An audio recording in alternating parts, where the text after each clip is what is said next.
កូនស្រីហើយញ៉ាំមុនទៅប៉ាទៅដោះស្រាយការងារតិចកុំសម្លាប់មនុស្សមិននឹងអាចទៅប៉ាជាមនុស្សល្អមិននឹងអាចធ្វើរឿងបែបនឹងបាន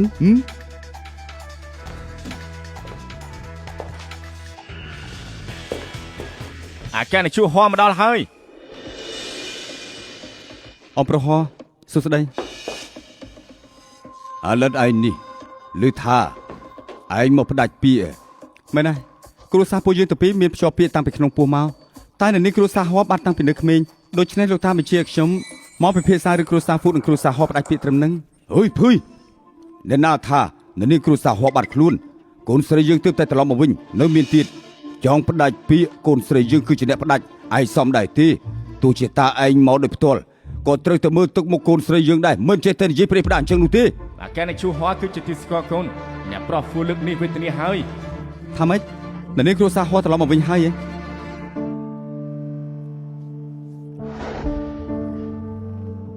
មិនបានទេយ៉ាងណាក៏ខ្ញុំត្រូវផ្ដាច់ពាក្យដែរប្រាប់អ៊ំតាមត្រង់ចុះខ្ញុំមានមនុស្សដែលខ្ញុំស្រឡាញ់ហើយ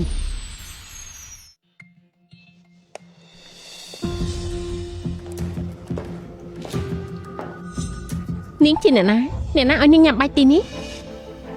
ខ្ញុំជាអ្នកណាតាក់ទងស្អីនាងស្រីថោកទីបនាងហ៊ាននិយាយអញ្ចឹងដាក់យើងនាងដឹងថាយើងជាអ្នកណាទេយើងជាមិត្តស្រីរបស់បងហួរអ៊ីនស៊ីវអនាគតលោកស្រីអគ្គនាយកហួរការប៉ិនជាមិត្តស្រីរបស់ប៉ាខ្ញុំសោះនាងជាអ្នកណាពាក់ព័ន្ធស្អីនឹងខ្ញុំទេអីយ៉ានាងហ៊ានមើលស្រាលយើងអីអូនាងជាដៃគូថ្មីរបស់ហួរអ៊ីនស៊ីវត្រូវទេនាងមានឪពុកបង្កើតគ្មានម៉ែចិញ្ចឹមមួយថ្ងៃដឹងតែតាក់ប្រុសជាងនឹងវាយនាងឯងឲ្យស្លាប់អូយប្រមាថម៉ាក់ខ្ញុំនាងចង់ស្លាប់ហើយនាងហ៊ានវាយយើងហ៎វាក៏វាយហើយនៅក្រៅរើថ្ងៃដែរយើងនឹងសម្លាប់នាងទៅវិញប្រាប់តារបស់ឯងទៅ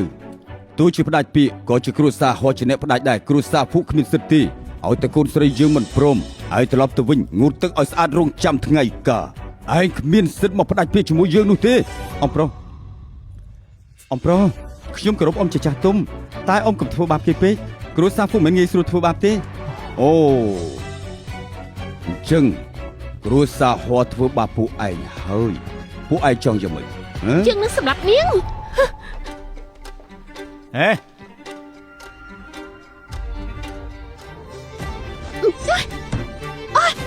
ហួរអ៊ីនស៊ីវបងឆាប់មកស្រីថោកទីបនេះប្រវាយខ្ញុំស្លាប់ឥឡូវហើយហួរអ៊ីនស៊ីវបងមកចំពេលល្អណាស់ស្រីថោកទីបនេះចិត្តវាយខ្ញុំស្លាប់ហើយរយទៅធ្វើឲ្យខ្ញុំផងមានរឿងអីខ្ញុំវាយគេសុំតែវាយហើយខ្ញុំមិនសុំទៅទេខ្ញុំគ្មានទម្លាប់សុំទៅឡើយ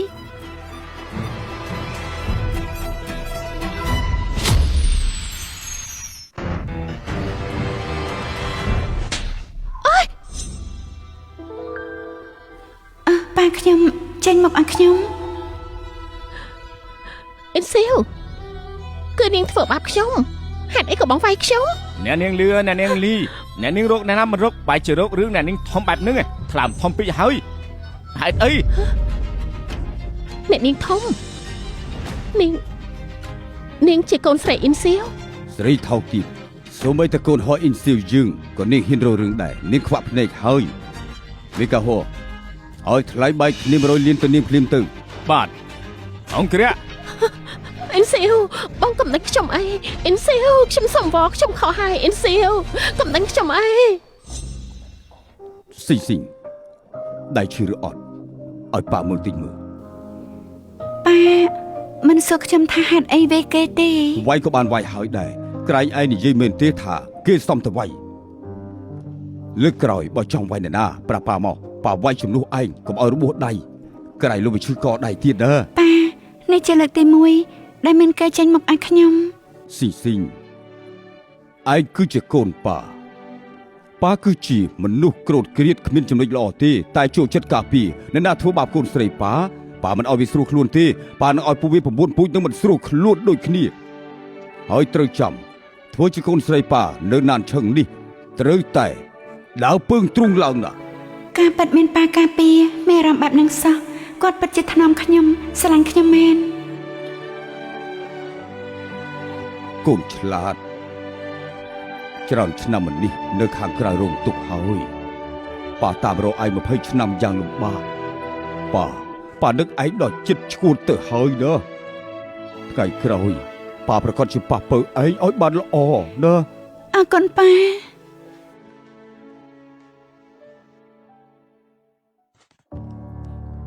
អាចារ្យនេះឈូហោះដោយការគិតរបស់លោកអ្នកនាង20ឆ្នាំមុនមកនេះគឺពិតជារងទុក្ខច្រើនណាស់